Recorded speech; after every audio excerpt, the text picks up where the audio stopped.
Delighted to talk with Chris Kermode, Executive Chairman and President of the ATP. Chris, big announcement today. Tell us the news. Yeah, I mean, this is a huge event for us that we're launching today, that we've just announced to the world's press, the ATP Cup, which is a 10-day event, 24 teams in Australia. We're doing it in partnership with Tennis Australia to launch the season in week one. And, we start the ATP Tour season in January with this event, and it will go through to November and finish here at the ATP finals. A few things to pick up on. So from 2020, how long has this been in the making? We've been working on this now for about over 4 years, and when I started the job, which was 5 years ago, in the first 6 months of that in that role, I was thinking of how can we expand and grow and evolve as a tour, and looking at new events, building our existing big events, our Masters events, and we started the Next Gen Finals, which was a new event, launching the new stars and also test casing innovation, and then we also worked on how can we get an event at the start of the year to launch our season in a big way, in a meaningful way, and what was the World Team Cup was an ATP-owned event that lasted for 35 years. It's been off the shelf for a bit, and we thought we'd bring that back, and we've relaunched it as the ATP Cup. Lots of change this year across the board with team events in tennis. How much has there been dialogue with the other governing bodies of tennis? We've been talking for a long time now, really, the last 4 years, and then when we started to talk about the ATP Cup, obviously there's a lot of interest. The calendar is a busy calendar. We have 64 events on the ATP Tour.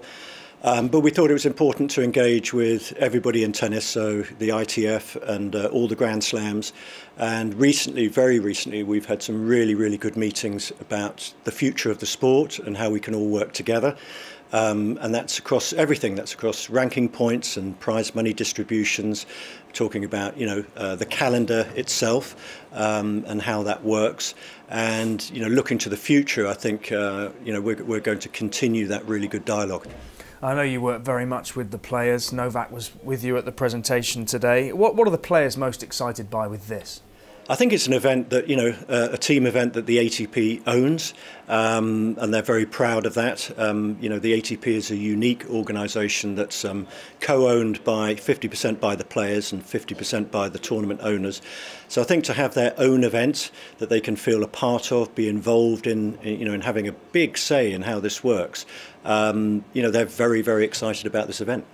Are there any concerns with the schedule right at the start of the year and what happens with the other events in January? So, we looked at the calendar. To try and find a space in the calendar is very, very difficult. It has a knock-on effect. And what we were very conscious of, we didn't want to do an event that is additive to the calendar. So you put in a big event, players can only play so much. And so if you put a big event in midway in the calendar or anywhere in the calendar, it will have repercussions to other events, maybe not initially in that week, but maybe a month, 6 weeks down the line. Players will, if they play in a new big competition, they might decide to miss something else. So we didn't want to do that. We wanted to be protective of our events. And in week one, historically, 9 out of the top 10 have always played week one. So whether they play, whatever the event is, they're playing that week anyway. And that's why week one works as a sort of calendar flow and least damage to any other events. Plus, the start of the season, everyone's fresh, everyone's healthy, everyone's up for a new season, and it gives us an opportunity to launch the ATP Tour that season in a big, meaningful way. Australia, I guess, an obvious choice given what's just about to happen in the calendar. When will we find out where in Australia? So soon, they're going through a tender process at the moment, but it will be 3 big cities in Australia. The sporting culture in Australia was also a huge factor. We want the stadiums to be full and full of atmosphere and a great sense of sporting occasion, which the Aussies always bring. Their partnership, our partnership with Tennis Australia, they've proven to be great promoters of the game, and we're super confident that this connection between Tennis Australia and the ATP is a big move forward. And what are the fans going to be watching, Chris? How's the format going to work? So it's 24 teams, there's 6 groups of 4, so there'll be group stages spread across the 3 cities, and then we'll condense it down obviously to a quarter-finals, semi-finals and a final. There are 750 ATP ranking points on offer, so this is a big event. And the 24 countries who compete, how are those decided?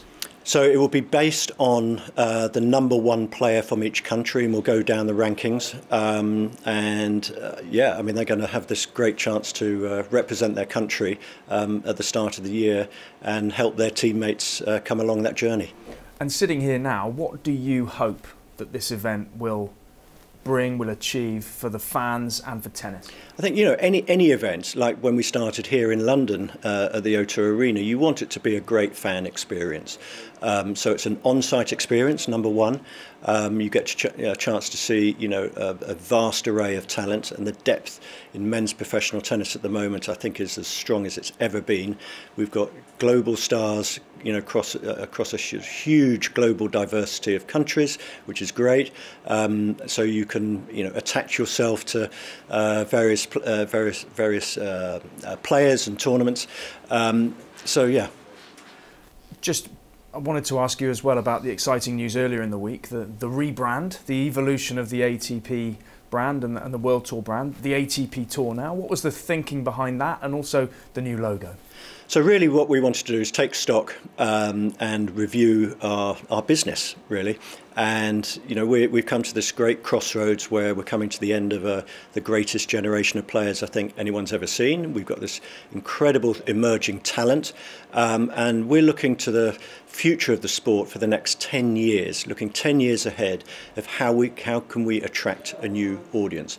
And we thought it was a time to have a brand refresh, new logo, and everything feeds off that. So it's modern, it's dynamic, it's bold, and we want to attract this audience mainly from sort of 24 to 40-year-olds to engage in tennis, the sort of light sports fans, and experience our show that we put on 64 times a year. I know this event itself means a lot to you. Are you enjoying the O2? Yeah, I mean, what a great event. This is our 10th anniversary here, and it's been such a huge success. It's become the biggest indoor tennis event in the world ever, and I don't think many people would have said that when we started the event.